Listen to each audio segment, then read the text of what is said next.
A voz de minha mãe foi a primeira, que me soou em volta em terno amor. Em seu meigo sorriso, do paraíso eu divisei beleza e esplendor. A censurar-me, nessa voz, havia aquele tom que acaricia. Por isso, neste dia, em seu louvor, levanto a voz a honrá-la com amor.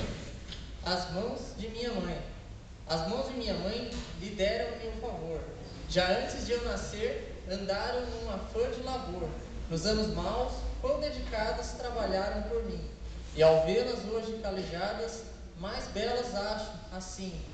E porque tanto me serviu na infância e juventude, olhando ao meu porvir, amá-la eu, e em varonil constância, enquanto vivo for, hei de a servir. As lágrimas de minha mãe.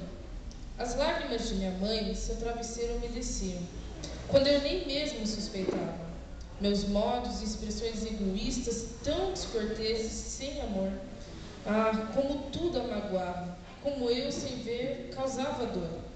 Quando cresci, fui mais capaz, muito lhe devo a direção, mas ao louvá-la neste dia, graças a Deus dou, com alegria.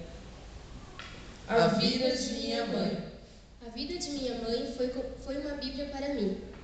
Tudo que ela me ensinou, sua vida demonstrou, como eu pagaria, enfim, minha dívida de amor.